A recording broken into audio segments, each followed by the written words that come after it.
Hey guys, what's going on? It's Brad again. I'm basically making this video to review a couple of the stocks that I was discussing about a month and a half ago and just showing you guys how the trade ended up. So basically, let's get right into it.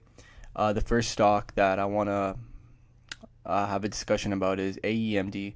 It's a medical supplies and distribution company, and basically, it's in the healthcare sector. Their fundamentals are not healthy whatsoever, as you can see. It's a $1 stock. Most of these stocks are garbage companies, right? A lot of people say they're scams and this and that, right? Or they're startup companies, whatnot. So let's just look at the 5-year chart to give you an overall view of where this company's headed.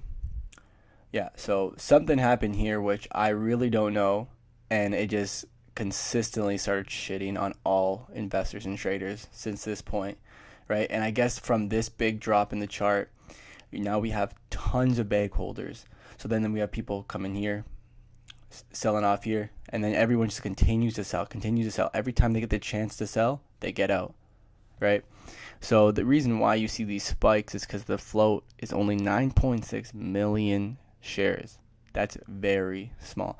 So you only need a small amount of demand to push this stock without a catalyst or catalyst.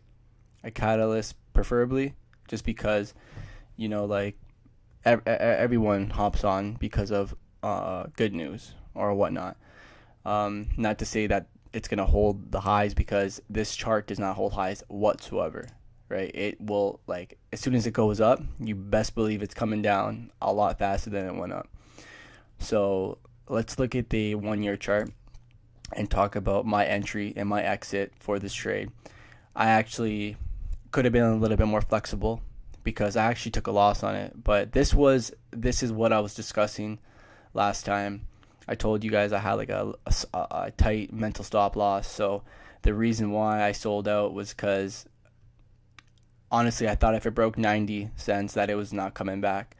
And the thing is, it did exactly what I said it was going to do, right? So I was talking about how the previous day's close, it gapped down like 50 cents at the open of the next day, right? So it left that blank space in the chart. And as traders, we look at that and we have it's something called a self-fulfilling prophecy. So you believe it, I believe it, and now it's created in our mind that this gap needs to be filled, right? So once it gapped down, I started to consolidate. It would go up 5 cents, go down 5 cents. It wasn't really doing much. And then it came out with some news about some directors and all this kind of stuff. Nothing crazy. And it actually went up. And I was like, okay, it's going to fill the gap today. And what happened was it faked me out, right? So I was in around 107, came up to 113, and it sold off. And it didn't really sell off a lot. It like still held that consolidation, like that support. And basically, as soon as it started breaking down these lower levels, as soon as it hit 89, I sold. And the thing is, it went as low as 80 cents. And you know what? I could have held a little bit longer, but I guess I was disciplined at that point, and I didn't want to take any bigger of a loss than I did. Like it was just maybe around like $100. I don't really remember because it was a while ago and I traded a lot of stocks. But yeah, like as soon as it hit that low point, it just popped back up, reached the support level again, and continued to hold that high. And basically, what happened was, on a technical breakout, I don't even think on any news, to be honest. This stock, literally, what happened here was people bought it because of the gap. That it was honestly it. Because if you look at it, people were interested. People are buying. People are buying. People are buying. And as soon as it hit that top of that gap, what happened? It sold off. Because there's nothing going for this company. Why would you be interested in it? Right? The only thing about it is that it has that gap. Right? And if there's no news, there's only one thing that's going to push that. There's people that are all believing in the same thing that are now buying it because of this reason. So if you're in at 110, 115 and you see it and you're like, okay, there's potential to go to 140, 150. Now you're going to sell at those higher levels because you see the gap. It has to reach those levels. We all believe it, right? As soon as it hit that level, look what it did. It shit on everybody. So basically, if you see these type of charts around, or you see a gap down or a gap up or whatever, and you're trying to short it or go long, just make sure you understand where's the resistance, where's the support, how many shares are floating. Is this like I guess a big stock in the stock community? Like, are a lot of people talking about it and all that kind of stuff, right? So that was one. And then there was also BTCS. I'm gonna go quick about these because Bitcoin and stuff. Like, I'm not really into Bitcoin like that. I never did my due diligence yet to actually come to a conclusion and talk to you guys about it or anything. I just thought like, hey, Bitcoin's big, Bitcoin's going somewhere, and I actually bought it on the break of 15,000, on the anticipation of the $15,000 break. So I actually got in at this stock, I think 7 cents, and it came down a little bit. I think I got in around like, no, I don't think I got in at 7 cents. I don't recall exact what number I got in at, but I think it was around maybe 10 cents or something, but it pulled back a little bit, and I was holding it for a week and a half, 2 weeks. It got kind of boring, wasn't really doing much, and I just took the small loss again, right? It's crazy because without that loss, you can't learn from those mistakes. You have to take those losses with your real money to value the dollar, or you'll never understand how to make more money in the stock market or in any type of market, in Bitcoin, futures, Forex, stocks, right? Anything. So yeah, I took a little loss, and look, I was actually talking about how it was gonna like pop up because of the anticipation of Bitcoin and all this kind of stuff. And you know what? Like, both of these stocks skyrocketed. I'm not gonna say I predicted it, but I'm gonna say I came to a conclusion that it would run up this high. Like, that's what I wanted to sell it. I wanted to sell it at these higher prices, but you know what I mean? Like, the thing about these stocks, they can be so volatile, and if things aren't working out right away sometimes, with like, because Bitcoin was kind of correcting itself too, so I saw that it kind of like faked out traders. It hit like 15,000, bounced down, and I kind of sold just because I don't even think it was gonna go past 15. And guess what? I just kept ramping up. Yeah, right now I don't know if it'd be like the greatest decision just because of the MACDs just collapsing, right? Like I guess the trader sentiment is just like not very interested in the stock anymore because Bitcoin hit 21,000, declined 50%. Like, that's ridiculous. One strategy I actually want to talk about that I've been doing very, very well with, it's called like, I don't know if there's a name to it, but it's basically like the full dollar break or the 50-cent break, or the anticipation of those breaks. Like, that's what makes you the money, the anticipation. So let me go to a couple of stocks. I don't use this program anymore. I don't use TradingView. I actually use something called Questrade because I'm in Canada. But let's go to one stock right now. Let's look at Linu, for example. All right. So there's many ways you could have traded Linu. You could have traded as like a momentum breakout or whatever, but basically, if you're looking at, if you did your analysis and you saw there was a gap up, you're gonna do your analysis on the chart. You're gonna look at the last month, the last year, the last 5 years, see if there's major resistance points, and basically come down to a conclusion where you want to enter, right? So if it breaks those major resistance points, you can enter at those points.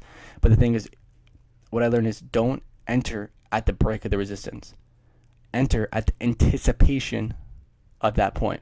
So let's say that you're looking at it for you're looking at Linu to break, let's say $2, right? Gapped up all the way at 185. Let's say you wanted to get in at $2. Don't get in at $2. Get in at 190, right? 195. Just because if it fakes you out and it touches the resistance and bounce back, now you can take a smaller loss, right? But now, since you're in at 190, now you're more in the profit, and you're buying into this. They say buying to weakness, selling to strength. But the thing is about this, you're kind of buying before everyone see, like, because a lot of people buy at that $2 break, so you want to get in before everybody, and then sell when people are still buying after that $2 break, and it literally just pushes the stock and ramps it right up, right? So you could also set like points where, okay, 225, it's a quarter mark. That could also be a good a good buy point. So instead of looking at, okay, let me buy it at 225, let's buy it at 219, right? Just in case it pulls back and now you're down 20 cents because of these stocks, how fast they move, right? You want to also be looking at the volume. Is the volume increasing? Is it increasing by the minute? You want to look at the 1 minute chart, the 5 minute chart, right? And also you want to like look at the half a dollar break, the $quarter break on the long-term charts as well to find your major resistance levels. And sometimes those levels can really stand out to you. So pay attention to those. There's also many other strategies, like you don't have to buy when all this strength is pushing up this stock. You can wait for the pullback. It's a little bit more safer. The thing I realized is VWAP is a really good indicator for scalpers, people who are trading anywhere from 5 minutes to 10 minutes, 1 hour, 2 hours, depending if you get stuck in the trade, right? So the VWAP is extremely a reliable source. I would recommend it to any trader because you can see here it was holding the VWAP, bounced off, came up, bounced off, came up, used the VWAP for support. So a lot of traders, like I said, the self-fulfilling prophecy, a lot of traders use VWAP. So you can use VWAP as a support or resistance point, depending on where it's standing on the chart.